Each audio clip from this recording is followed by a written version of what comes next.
What's up, guys? Today I'm going to be doing a little review, as I mentioned in my last review, about the new scope cam that I'm using. So to start off, I need to mention that this cam, which is the RunCam 2, was provided to me actually by two companies. I have one from RunCam themselves, and another one that was provided to me from Brain Exploder. So thank you guys very much for these. They're incredibly appreciated, and that they are really nice cameras. But I do want to give an honest review about these, so I'm going to be talking about them, and I'm also going to be reviewing it to what I was using previously, which is the ShotTrack. So yeah, let's get on with it. So visually, they're incredibly nice cameras. It comes with a 35mm lens standard, which gives you a really nice zoomed in picture. It's quite a bit more than what the ShotTrack has. So the ShotTrack has a smaller camera, but the size of the camera doesn't matter. It's about the lens. The focal length on this lens is not the same as that one. This one zooms in quite a bit more. So there's good parts and bad parts to that. The good side of that is that for first strikes, it's incredible. You shoot and you can see your hits very, very well. There's a lot of other nice features with this camera. This one shoots at 60 frames a second, whereas this one is only 30 frames a second. The difference in that is that it's a lot easier to confirm your hits with those extra frames. As you can see in this example here, I can see that the shot hits him in the shoulder and then falls down because I can sort of guess at what the velocity is of the round falling. But with the 30 FPS ShotTrack, also you have to zoom it in a little bit more. It's harder to tell that that hit actually hit. And so sometimes you need somebody to wave at you to confirm that hit. So as far as that's concerned, the picture's a lot nicer. Also, it seems to have a lot less jitter. What I mean by jitter is that when I'm shooting, the gun shakes, and so the camera shakes as well. As you can see in this ShotTrack footage here, it really warps the picture momentarily. But that doesn't happen as much. It still happens a little bit. No matter what, the gun's gonna shake with the RunCam camera. So it's a lot better. Unfortunately for round ball, I can't recommend the 35mm version just because it's zoomed in so much that you're not going to really be able to see what you're hitting. It's just, you're only going to see, like, you know, somebody's chest, something like that. So the ShotTrack is better for that. However, Brain Exploder has different versions of this camera. I don't have one here, but they have a 16mm lens version, which is not zoomed in as much. I borrowed some footage here from my friend Dreadcam, and as you can see, he's shooting round ball, and it doesn't look like it's too zoomed in. The hits are great. It looks nice. So visually, overall, this is a much better camera. Next, I want to talk about ergonomics. And when I talk about ergonomics, it's little things like batteries, how you mount it, how the buttons work, that type of stuff. So as far as filming is concerned, that part doesn't matter, but you're using this thing all day. You want it to be really easy to use. So I want to talk about the mounts. The ShotTrack has a very, very easy mount. It's this that attaches onto rails. It can squeeze, and you tighten this little nut here with an Allen key, and it'll squeeze onto your rails. You're able to move it from here, from the side mount to the bottom. There's those two ones, and then another one on the other side. And as I have it here right now, this would be shooting upside down, but you just flip your footage afterwards. So you can mount it to the side of your gun, underneath your gun, if you move the mount here, or on top of your gun. However, it's really big. It's quite clunky. As you can see, it's this big old box. If you were to put it on top of your rails and then stick it in front of something like a scope, you wouldn't be able to see through the scope. This would be in the way. But it's really easy, and because you're using an Allen key to tighten it up and you give it a lot of tension, it's not moving anywhere. Basically, that's it. It's hard not to like this one just because it's so easy and pretty foolproof. Now this has some advantages to it. So it's thinner, which means that I'm able to mount it right underneath my red dot. So my red dot will sit like here, looking that way, and this will peek up a little bit into the side of my red dot, but I can't see it. So I'm basically able to see right over it. So I know that this has the same centered view as what I'm aiming at, which is really nice. As far as the mount itself, I have to say I'm not a huge fan of these mounts. This is sort of, it looks like a kind of a 3D printed or sort of ABS plastic type material where the gun comes in, and it slides into place. And there's supposed to be this little locking flap right here that locks it so it can't just slide back out again. As you can see, it kind of slides in and out very easily. Well, not super easily, but when you're shooting, running around and banging your gun around, it can fall out. So one of the things I've done is I've used these little screw attachment, I don't know, these strings that come with it, so that if it does fall out, it's not going to fall off the mount, which has happened to me. So now, after using this once, this little tab broke off. Now I have to tape it in place with some medical tape. It's not a huge deal. It is annoying. It would be nicer if this was a little bit more rugged so it didn't just break right away. Brain Explosion makes their own 3D printed mounts, which are extremely nice. I don't have one on hand right now to show you, but he's got a whole bunch of different setups for 3D printed mounts. I will say the unfortunate part of that is that they seem to be made for airsoft. Now, airsoft has a very flat trajectory when they shoot. When a round comes out, it sort of spins up, so although it may fall down, it's going to come back up again. Your rounds are essentially going straight. With paintball, that's not the case. We've got this nice parabolic arc, which means that the shot comes out going straight and then eventually falls off.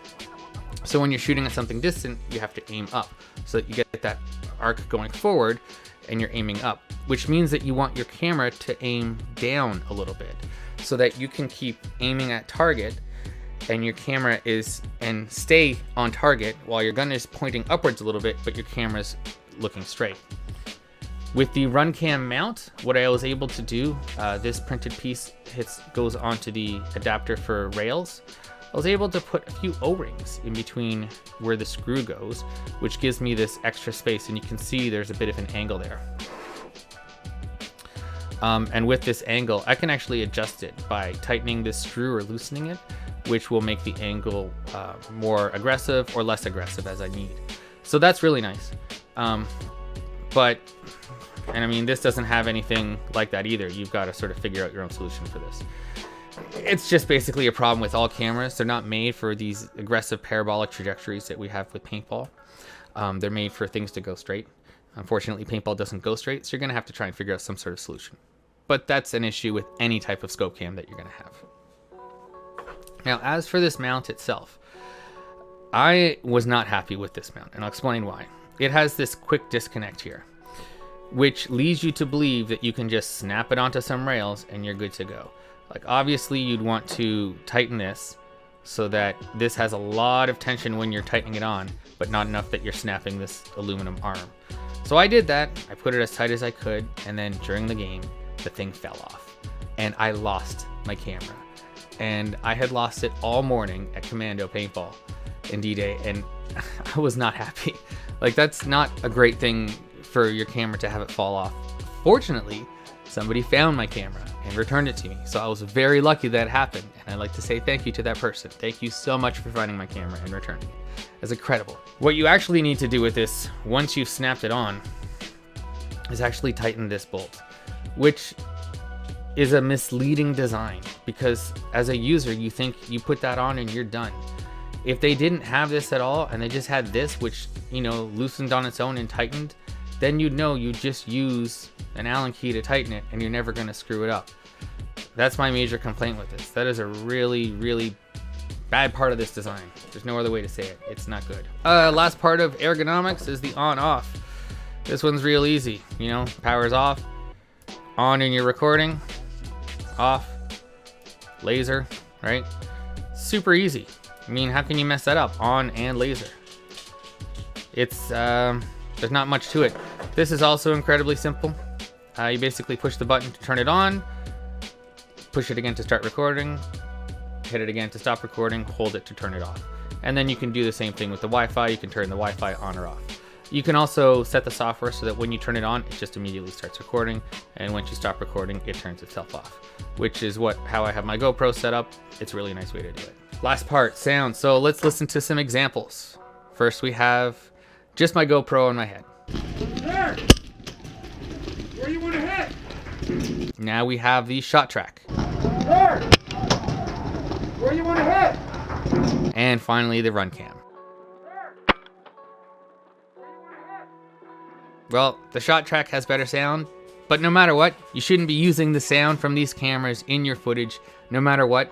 Never rely on the sound of a gun, because you're going to be banging your gun around all over the place. You're going to be picking up all this ambient noise of you hitting your hand on the gun or hitting a tree or hitting a branch, something like that.